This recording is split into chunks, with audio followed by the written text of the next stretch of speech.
Nous parlons de l'Union africaine. Vous êtes auteur du livre Union africaine entre ambition et volonté, regard d'un ambassadeur africain en poste à Addis Abeba, publié en janvier 2022 chez l'Harmattan, et d'ailleurs qui a été préfacé par le président Macky Sall.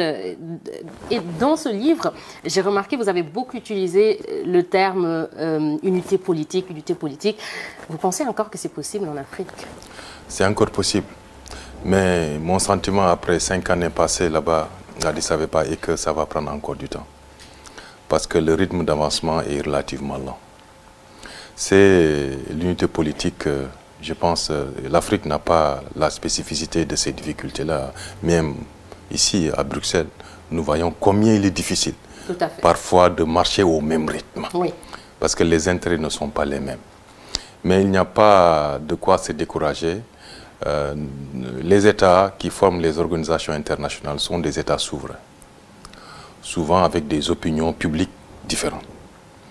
Nous pouvons être 55 pour ce qui est de l'Afrique, mais il faut bien considérer que ces 55 États pris individuellement, chacun avec ses intérêts qui peuvent différer des intérêts des autres. Et donc il y a un effort permanent de rapprochement des positions, un effort permanent de rapprochement des uns envers les autres pour pouvoir marcher au même rythme. Mais à l'heure du bilan, quand j'ai quitté, il est vrai que depuis 1963, l'année de la création de l'Union africaine, et ce que proposaient les pères fondateurs comme Jomo Kenyatta, Léopold Sédar Senghor, Kwame Nkrumah, je pense que si on les réveillait aujourd'hui de leur tombe, de leur repos, et qu'on leur disait que non, nous ne sommes pas encore arrivés à l'unité politique que vous nous avez tant vantée, ils seraient certainement un peu déçus. Très surpris, mais compte tenu, disons, de la complexité du monde actuel, je pense, on a fait ce qu'il était possible de faire dans le contexte, dans les contextes, hein, j'utilise les pluriels que nous avons traversés de 1963 à maintenant. Quand vous dites que c'est difficile, c'est clair que vous affirmez qu'il y a des goulots d'étranglement. Si vous devriez aujourd'hui en citer juste 3, ce serait nickel. Trois principaux. Principalement, et que j'ai relevé dans le livre, c'est parfois des décisions qui ne sont pas sous-tendues par une volonté ferme. Il m'a été donné de remarquer qu'on s'empressait parfois de prendre des décisions dans l'euphorie,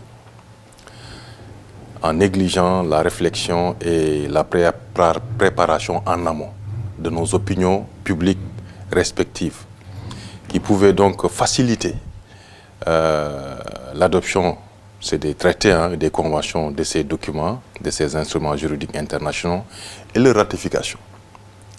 Parce que, figurez-vous, quand Addis Abeba, un État, par son représentant le plus au sommet, comme le président de la République, signe un traité, ce traité-là doit être adopté à l'Assemblée nationale et ratifié par le chef de l'État. Si l'opinion nationale du pays signataire est réticent à la mise en œuvre de ce traité-là, mais le traité ne sera jamais mis en œuvre. C'est le sentiment principalement que j'ai eu à Addis Abeba. On prend des décisions et souvent un peu dans l'euphorie, parfois un peu sous le coup de l'émotion, parfois un peu en réaction à des événements qui se déroulent à l'intérieur du continent ou à l'extérieur. Et donc le rythme de mise en œuvre en pâtit énormément. Ça, c'est un des goulots d'étranglement. Le deuxième, c'est bien un autre qui pourrait faire office de deuxième goulot d'étranglement, c'est à l'intérieur de l'Union africaine, il y a des groupes régionaux. Il y a par exemple le groupe Afrique de l'Ouest, amené par la CEDEAO, la SADC avec l'Afrique centrale, avec l'Afrique australe, la CIAC par exemple pour ce qui est de l'Afrique centrale, la East African Community pour l'Afrique de l'Est, l'IGAD pour la Corne de l'Afrique. En général, il y a entre ces communautés économiques régionales différentes positions de groupes, souvent opposées. Et la prise de décision. Mais c'est quoi? C'est parce qu'ils n'ont pas les mêmes objectifs? Ils n'ont pas les mêmes objectifs, ils n'ont pas les mêmes intérêts. Et ils ne marchent pas au même rythme. Et donc, le consensus est très très difficile dans ces conditions-là. Et parfois, les groupes s'auto-neutralisent et on n'avance pas ou on avance très très très lentement. Il y a un troisième, vous m'avez demandé trois, oui. C'est le mode de prise de décision au niveau de l'Union africaine. C'est le consensus, ce n'est pas le vote. Toutes les décisions sont prises par consensus. Le consensus, ça veut dire quoi? Ça veut dire que nous sommes un groupe ici, soit nous sommes tous d'accord, ou bien celui qui a des réserves ne les émet pas de façon trop visible. Son opposition n'est pas marquée. Je ne suis pas avec vous tellement, mais j'ai quand même quelques réserves. Mais en tout état de cause, je peux vous laisser avancer. Et souvent, si les réserves sont assez fortes, il faut bien s'attendre à ce que le groupe de pays, que ce soit, disons, un nombre réduit ou un nombre relativement élevé, ce groupe-là ne mettra pas en œuvre cette décision. Donc, je pense que avec ces trois, nous pouvons considérer que voici quelques obstacles qui entravent la marche de l'unité politique, la marche de l'Union africaine vers l'unité continentale. Et parmi les problèmes, vous mettriez pas aussi le problème financier, parce qu'on le sait aussi, l'Union africaine, c'est pas tout à fait une organisation qui a une autonomie financière aussi. Est-ce que quelque part aussi ça l'empêche pas vraiment de mettre en œuvre aussi sa politique comme elle le souhaite? C'est un gros problème, vraiment qui est pris à bras-le-corps par les autorités politiques, la conférence des chefs d'État, depuis très longtemps, mais d'une manière un peu plus visible, remarquée, à partir de 2016. Le sommet de juillet 2016 qui s'est tenu à Kigali, à l'invitation du président rwandais. Et c'est depuis lors que l'Union africaine s'est dotée d'un nouveau mécanisme de financement qui veut que les importations à l'intérieur du continent, de ces importations-là, qu'on prélève 2% uniquement, pour financer le budget ordinaire de l'Union africaine et financer les programmes. Quand j'ai quitté, une trentaine de pays sur les 55 appliquaient ce prélèvement-là. Mais est-ce suffisant? C'est suffisant, c'est suffisant. Parce que figurez-vous, beaucoup ne le savent pas, l'Union africaine était financée presque à 100% par les bailleurs, les partenaires. Que ce soit l'Union européenne, le Japon. C'est ce que je voulais dire. Voilà. On est ici à Bruxelles, donc l'Union européenne aussi. Le Canada, le Koweït, il y a beaucoup de pays partenaires qui finançaient les programmes de l'Union africaine. Et quand on finance ainsi les programmes de l'Union africaine, dites-vous bien que les États qui sont derrière le financement également cherchent à pousser leurs propres intérêts.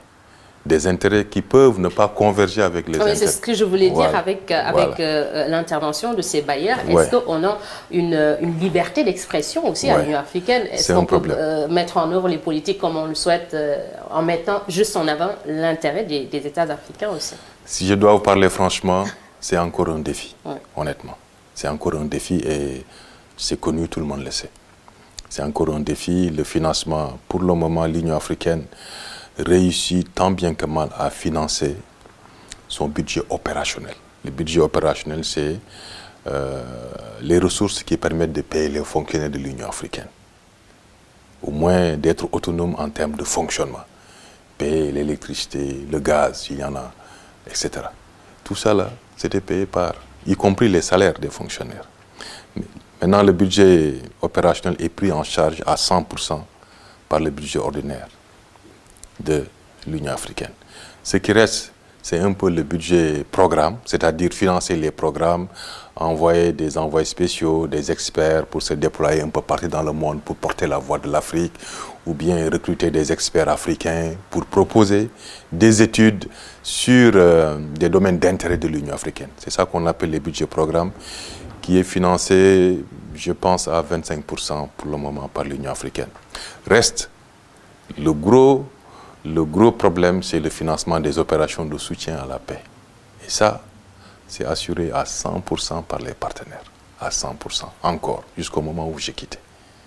C'est ça où se situe le problème. C'est-à-dire, en d'autres termes, la force de l'Union africaine, qui est en Somalie, l'AMISOM, est financée entièrement, près de 32 000 hommes, avec tout ce que cela implique comme charge, est financée à 100% par des partenaires étrangers.